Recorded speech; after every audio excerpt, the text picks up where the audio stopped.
They're not going to fire you. 73% of workers have experienced quiet firing, and 53% of companies admit they're actively using it right now. Here are the 5 signs it's already happening to you.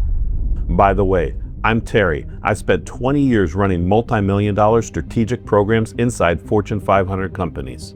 I've had to decide who stays and who goes, and I've been on that list myself.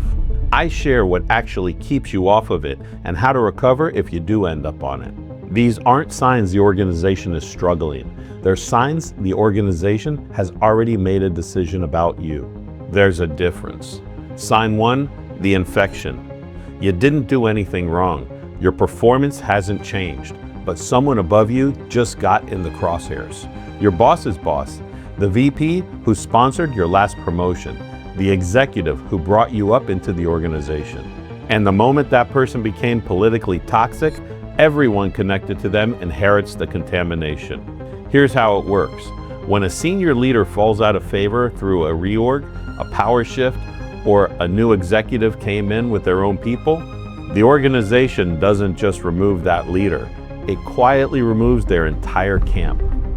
Their projects lose resources, their teams lose visibility, and their key people, the ones they championed, the ones who were built in their image, start getting managed out. Not because anything they did, because of who they were connected to. The sign to watch for, you're suddenly excluded from strategy meetings you used to attend regularly. But your day-to-day work assignments haven't changed. They're not coming for your performance, they're coming for your loyalty signature. They've removed you from the rooms where influence gets built, so that by the time the list gets made, you have no allies left to speak for you. The most dangerous quiet firing sign isn't what they're doing to your work, it's who they're removing from your orbit, and whether your name is attached to theirs. If your sponsor just left the company, or just got reorganized out of power, start your clock. You may have a shorter runway than you think. If this is happening to you or someone you know, hit the like button. This needs to reach someone who doesn't know what they're looking at. Sign number 2, the extraction. Suddenly, everyone wants to understand your process. Your manager asks you to document your workflow. A junior team member is assigned to shadow you, framed as their development opportunity.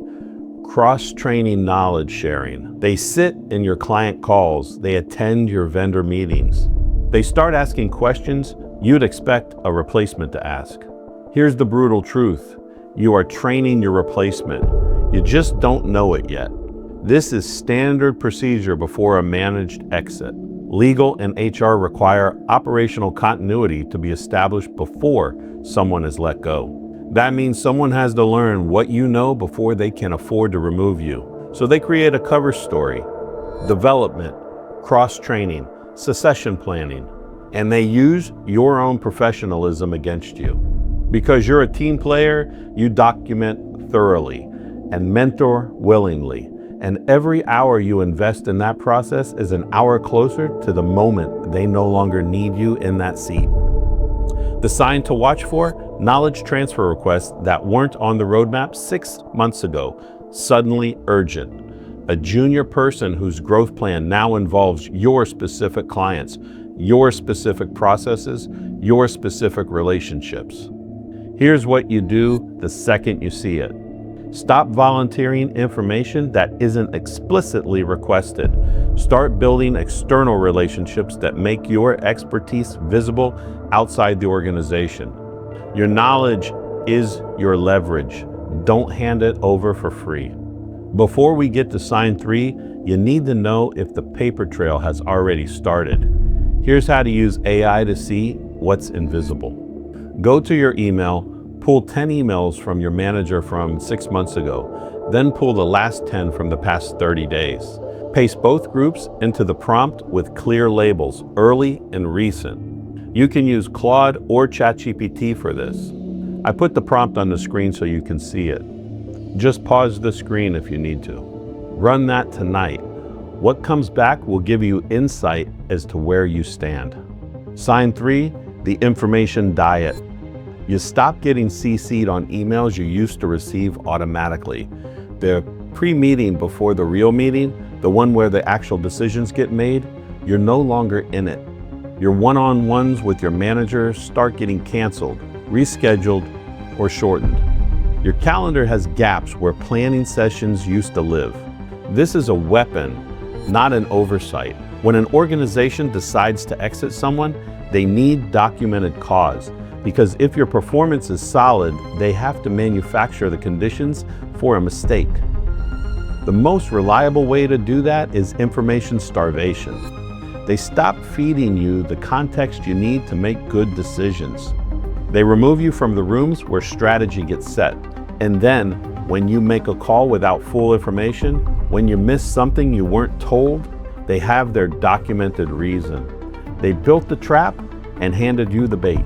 The sign to watch for? It's not one canceled one-on-one, it's the pattern. 3 weeks of shortened meetings, recurring strategy calls where you're now optional, email threads that used to include you arriving as a summary after the fact. When you notice the pattern, get on record immediately. Email your manager and say, "I've noticed I wasn't included in Thursday's planning session. Can you bring me up to speed so I can support the team effectively?" That email does two things. It documents that you were proactively seeking information, and it creates a paper trail showing the information flow was cut, not that you were disengaged. Which of these 3 signs have you already seen? Drop the number, 1, 2, or 3.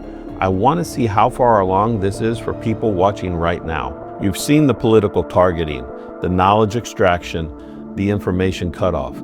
Now, here's the structural move, the one that's happening in a meeting you were never invited to. The phantom reorg.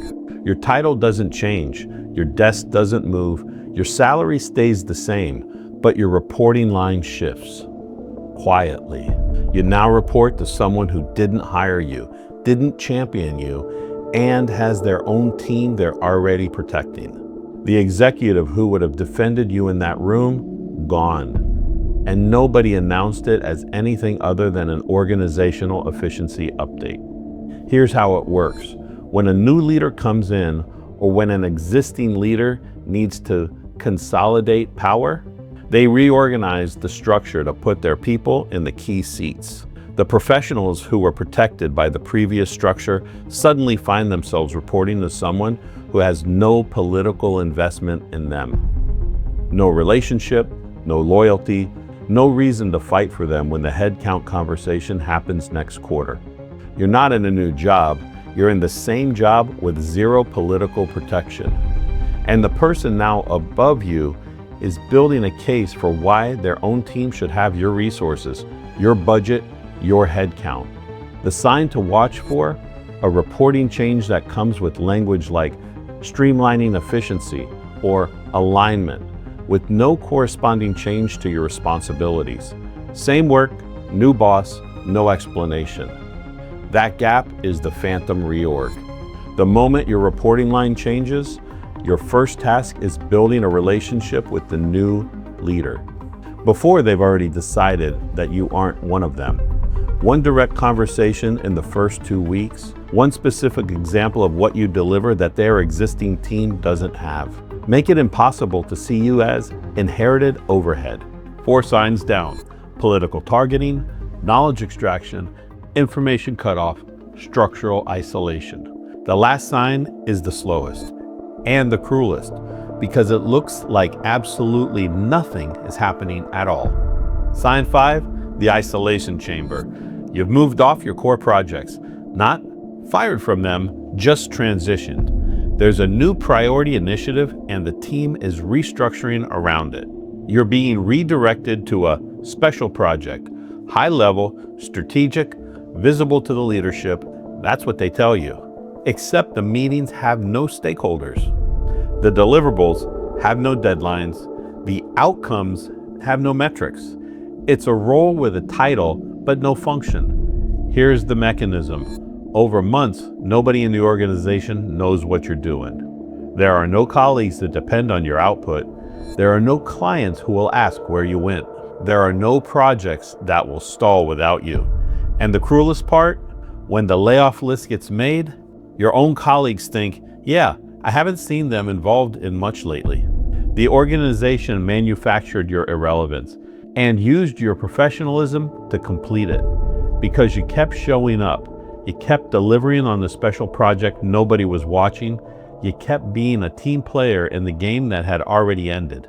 The sign to watch for, a role transition framed as an opportunity that comes with zero stakeholder visibility, zero measurable outcomes, and zero colleagues who will notice if you miss a meeting. Here's your move. The second you recognize the isolation chamber, get visible internally and externally at the same time. Internally, request a meeting with your skip level to share what you're working on and where you need executive sponsorship to deliver results. That request alone signals you're engaged and strategic. Externally, activate your LinkedIn, your network, your shadow search, because the isolation chamber has one purpose: to make your exit quiet. Your job is to make staying loud. The job isn't to let them use it against you quietly. The job is to see it clearly and move first. Now here's what most people do when they recognize these signs. They panic and start sending resumes into the same broken system that's already filtering them out because of their age and their experience. That's the wrong move. The right move is to get found before you need to be found, while you still have the leverage of being employed. That's the next video, the 7 fixes that turn your LinkedIn profile from a tombstone into a tracking beacon. Click right here. I'll see you over there.